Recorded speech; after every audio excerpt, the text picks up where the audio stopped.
All right. So as you guys know, let's see, resilience. Oh yes, resilience. Yes, I can definitely relate to that. Being able to just overcome and withstand everything that life brings our way, right? So I'm sure we're going to have more people joining in, but let's go ahead and get into our discussion tonight, which is on embracing self-worth and positive self-talk. Now, according to Merriam-Webster's definition, self-worth is defined as a feeling that you are a good person who deserves to be treated with respect. And it's kind of similar to self-esteem, which is what or how we feel about ourselves.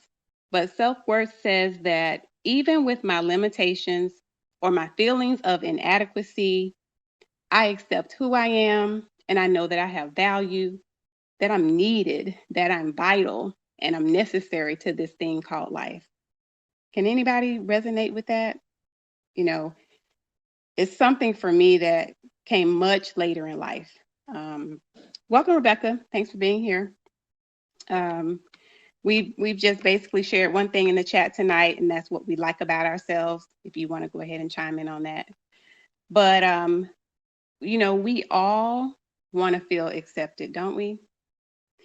But I think our acceptance is tied to external factors such as how much we achieve, which then leads to, competition with others, to do the best and to be the best. And it's our ability to do something plus the effort that we put into it and the level of performance that makes us feel proud of ourselves. And then these things can impact our self-worth and our sense of value. Now, we've got, I'm sure, people of all ages on this in this room. And we all wear, welcome Jane, we all wear many hats in the workplace, at home, church, school events, and it's often at the expense of our own sanity, right? This can leave us, feeling depleted, and then our assessments of who we are. Um, Basically, our identity can be attached to what we do. Can you relate to that? I definitely can. Can anybody relate to accomplishments and everything else that you're doing, and you feel like who you are is attached to what you do? Yeah, Alexis says yes. Getting some hearts there. I remember being at a job once where I worked at least 55 hours a week, in addition to, serving at church, mentoring women. And I was tired, but at the same time, I felt important, I felt needed based on those things. And as the oldest child coming up in a very, very, very critical environment, being the overseer of the other siblings, I believe that it started there. Anybody else relate to that type of thing? There is a blog called Happily Imperfect by Sharon Martin. And she said that we learn whatever is necessary to avoid criticism, pain, conflict, and discomfort. So we suppress who we really are, and we feel that our self-worth is based on what we achieve. That then leaves our personal interest to take a back seat, which then leads to self-abandonment, right? So everybody's, level of self-worth won't be the same based on so many factors. Some may have a higher intrinsic or an internal self-worth, whereas somebody else might be more, externally impacted. So, a lot of people, self-worth can be measured in many ways, but the most common are, number one, age or appearance. How you look compared to the next person, how much you weigh, or how your clothes fit, but we're all unique. Every perceived flaw that we have, every quirk that we have, welcome Barb and Eliana, all of that makes you, and how much you weigh, no matter what that silly scale says, it doesn't determine your value. Weighing less or weighing more or fitting into a certain size is not an indicator of who you are on the inside, because our bodies change. You know, it's our core, it's our heart that is what really matters. The second thing is how much money we make or how much material possessions we have. Welcome, Lori. Good evening. Good to see you. You know, if you pay attention to society, it wants you to believe that if you got a lot of money, you've made it, you know. But look at the news, look at the stories. How many people, how many millionaires have money, but they're still unhappy? A hell of a lot of them.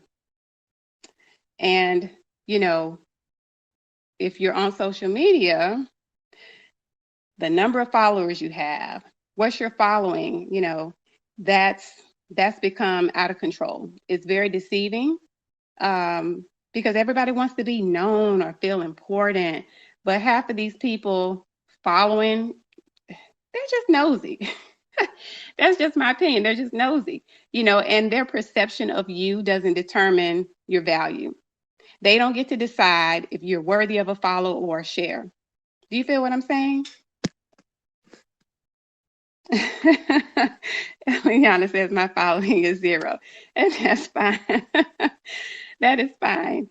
Um, you know, it's just out of control.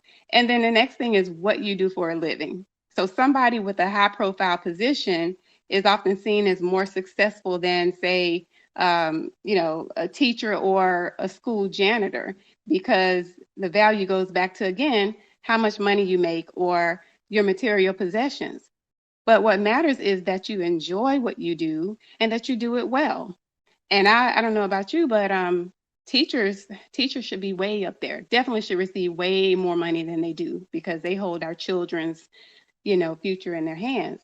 Um, and then also your relationship status or how many friends you have. That does not determine your value. Whether you're solo, married, separated, whether you have one friend or 20 friends, your value never changes. And then, like we discussed earlier, your level of achievement in life, degrees, career choices, personal goals, etc. You know, it's good to achieve goals, but having more or less does not correlate to your value as a person. So I have a question for all of you. How important is external validation to you on a scale of 1 to 5, with 1 being the lowest? And you can put that in the chat. I would like everyone to share that. 1 is the lowest, 5 being the highest. Could you repeat that, please? Sure. How important is external validation to you? On a scale of 1 to 5, 1 is the lowest, 5 is the highest.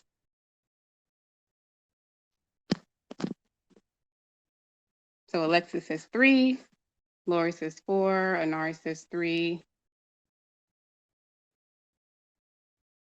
Andrea, Eric says 4.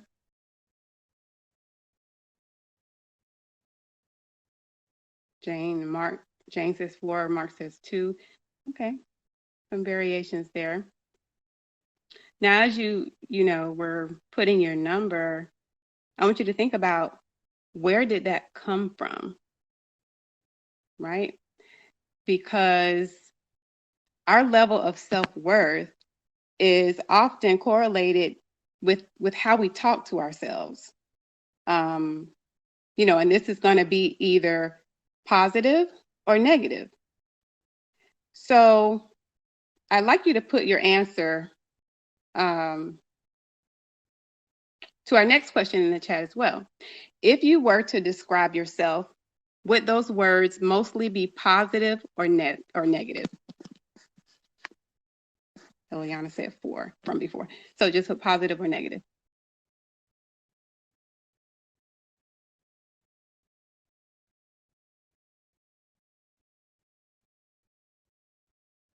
Positive, okay.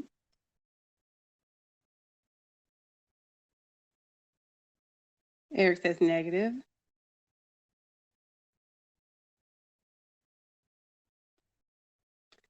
Negative, negative. Oh, got a lot of negatives. That is interesting.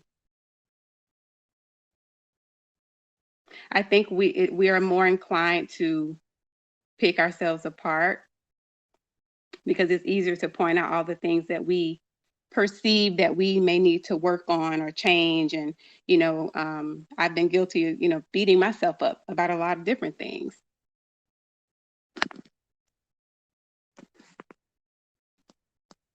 It took tons of therapy. Yeah, I agree with you, Eliana. That's therapy for me has been a lifelong process. It does take work, seeing yourself as you were created to be and not what the world shows you, right? Now, I want you to think about these questions that I'm going to read off. And this is just for you to just think about. How often do you judge or criticize yourself? Criticize your abilities, brush off compliments, ignore your positive traits, focus on your mistakes, or dwell on what you should have done, compare yourself to others, believe or hold on to negative comments from others, take extreme measures to please others, or become upset by criticism that you receive. I can relate to all of those at various times in my life. Did any of these step on your toes? You can just react. You don't have to say anything unless you just want to. But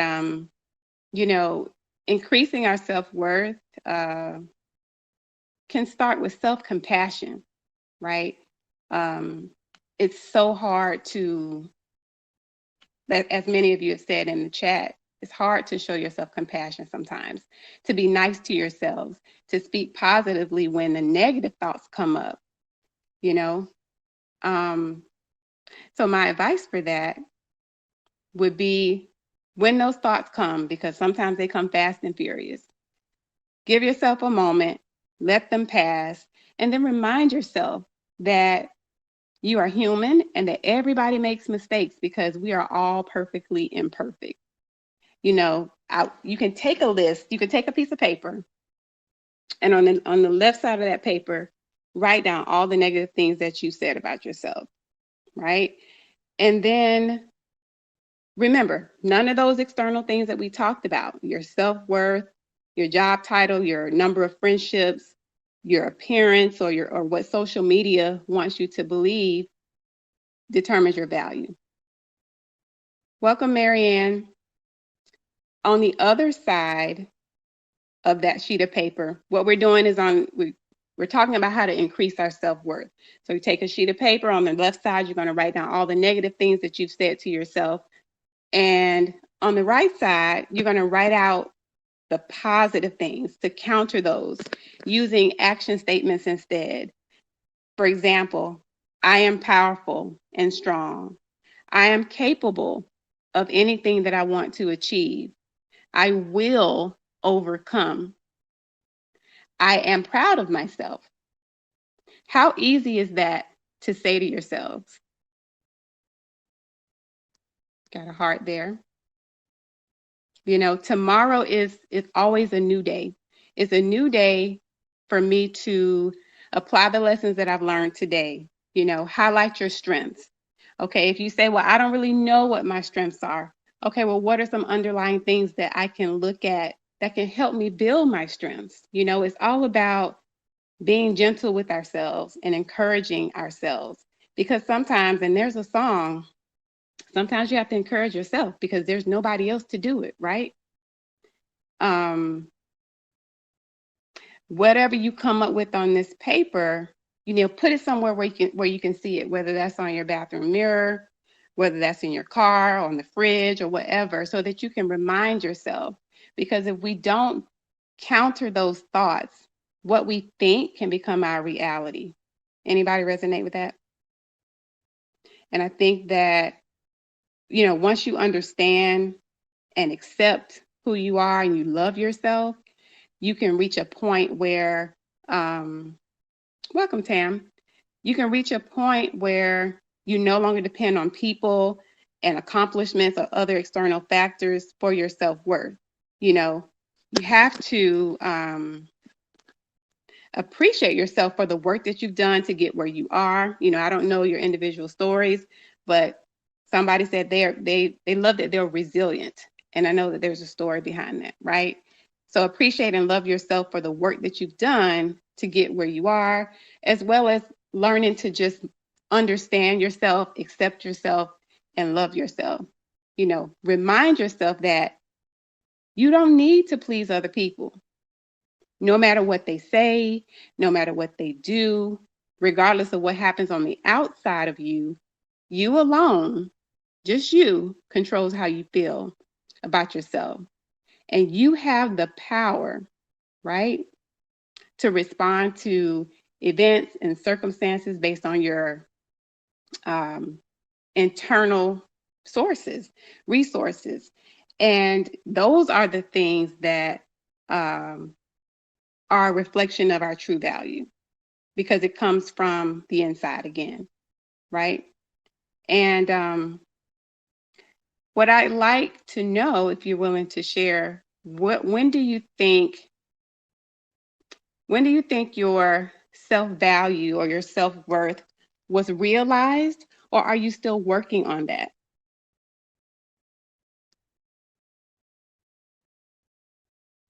Feel free to take yourselves off mute.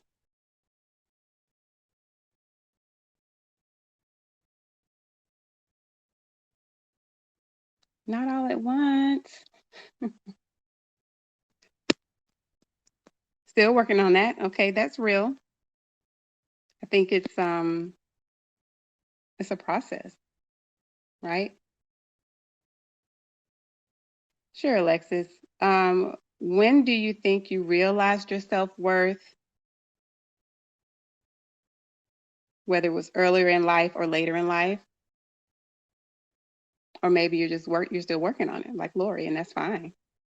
Because there are, you know, even with a positive outlook of self-talk, there are moments where I doubt myself, right? I'm unsure, you know, coming from a very, traumatic childhood. And I don't know if you guys have caught any of my previous classes, but they're also on Spotify, if you didn't know that as well. Losing a mom at 4 years old to suicide and things like that, and me wondering, you know, why she left me. Was I not worthy of, you know, having a mom to stay, and then dealing with abusive relationships and things of that nature? It can be tough to stay positive, in a positive mindset. Eric says we're still working on it as well, and that's fine. And I think it's important to, you know, tap into resources, whether that's having someone that you trust. And I understand not everybody has that, but also, you know, therapy that was mentioned, reaching out to community resources, whether that's, you know, your pastor, other volunteer organizations. There's so much free or low cost help to assist us in that. But definitely believing in ourselves, and you know, knowing that no matter how it looks, that we will, you know, overcome. Again, using those powerful I am statements. One exercise that I want to give you to take with you is, so what if everything that you owned was taken away from you and you were left with just yourself? How would that make you feel? Answer that for me, please. How would that make you feel? Outside of missing, you know, I'm not talking about necessarily losing people, but all of your possessions, um, your home, your car, all the things that mean things to you. If everything was stripped, you woke up one morning and it was just you looking in the mirror, nobody else, how would that make you feel?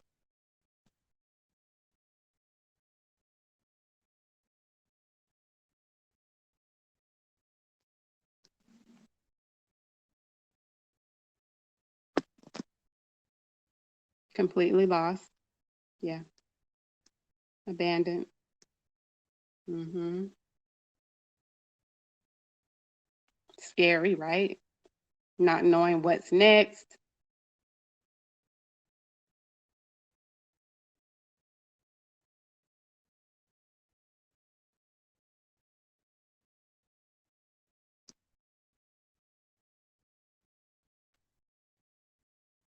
Got a couple of people typing. If it was a natural disaster, I could cope with it as long as I had my family. Yeah, that's true. Those are the things that matter, right? Well, the reason I asked that is because what you have left, meaning you, would you feel that there's some value with just you? You see what I'm getting at? That our value isn't attached to what we have or who we have or any of those things that are on the outside of us. My point is that you alone, are enough. You are worthy. You belong and you have value in this world, and I want you guys to believe that. There's a quote that says, stay true to yourself because an original is worth more than a copy. And you've got to know that. Got some hearts there. Yeah. Because, that whole comparison thing, you know, looking at social media, looking at magazines, TV, whatever, if you don't have the Coke bottle shape like, person A over here, then that makes you say, well, or question yourself, am I good enough? If I, you know, don't have great hair, like I think it was Eric, um, something's wrong with me, then I need to hurry up and cover up and go and get me a wig to look better, or I need to go and get, Botox to make my wrinkles go away. We've got to learn to just embrace who we are because we were created, right, as uniquely special, beautiful, individual people. I'm knocking on 50 and, I feel a certain way about it. I'm grateful because I've overcome a lot. I'm resilient. I am, triumphant. But society says, okay, you're almost at AARP. And, but I'm still young at heart and I've got a lot of living left to do from my mouth to God's ears. So, we just have to learn how to find the best in the worst. Learning to silence that inner critic, which is our voice that wants to tell us that we're everything opposite of what we are, right? Um, so when you have those thoughts, again, think about, find something good. I talked about gratitude. It was gratitude and grief last week, but finding gratitude is so important. How many times can we or have we overlooked the smallest things? We can always focus on what we don't have, but what do we have? What's still in our corner? Who's still in our corner, right? So I just want you guys to learn how to turn the negative into the positive, finding that light. When we have cloudy days, we know that they won't last forever because eventually the sun is going to come up. It's going to peek through those clouds. And the tough times can really make you, welcome Katie, welcome Mike, really make you question things, but it's really about just learning how to turn that situation around. So for you guys that came on, we've just gone over what self-worth is and how the external factors don't make us who we are. How we look, how much money we have, how much education we have, the amount of social media followers we have, none of that matters. Our core on the inside, our value is, it's based on how we love ourselves. And so once we get to the point where we can understand that, we have the ability to turn the negative into the positive, then it can turn around, right? So we pretty much determine our own destiny, right? What you think becomes what you believe. Words are powerful, thoughts are powerful, actions are powerful. So I just want to leave you guys with a quote, and if I can find it. If anybody wants to chime in, you're welcome, Marianne. Thank you so much. Hey, Angelo. Hi, How are you? I'm good, Monaye. Thank you. Good. My first time in your room, so I'm excited. Oh, thank you. We're kind of getting to the end. We kind of ending a little bit early tonight, but this will, I was telling everybody else, all of the rooms do end up on Spotify in like 4 or 5 days. So you can also search for that. Just talking about how to learn how to change things from negative viewpoints to positive.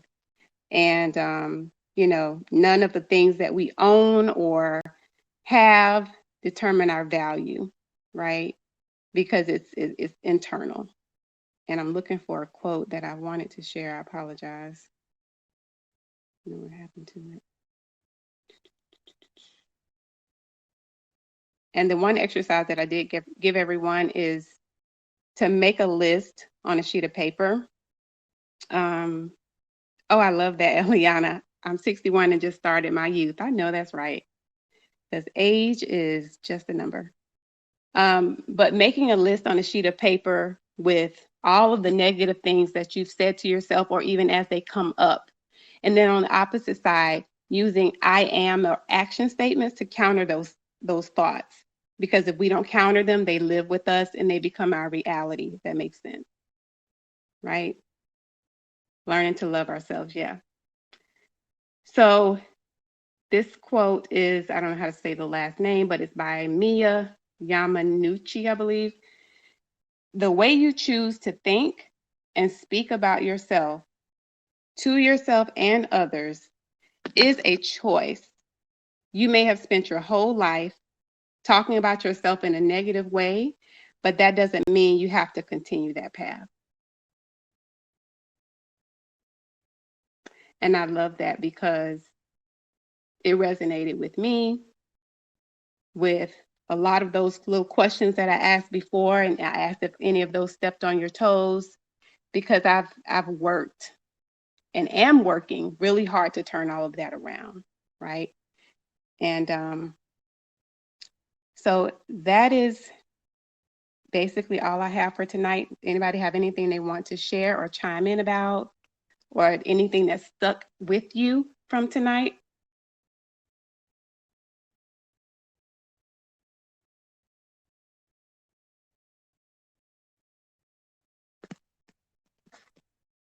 Got some typing. You're very welcome, Ileana. The way you speak about yourself is a choice. Very true. And if you don't speak to yourself in a good way, how can you expect other people to? How can you expect to have a measuring tool on what's acceptable, right? Because if you don't know and you don't value who you are, and you allow someone to come into your life and treat you any kind of way, then they will. So we just gotta tighten up and understand that we are worth it. We are the shit, excuse my language. And don't let anybody take that from you. Know who you are, own who you are, and and stand on it. So I thank you all for coming. As you're leaving out, please leave a review. I appreciate it. I'm loving it here on Circles. And I hope to see you next week for the next topic. You're very welcome.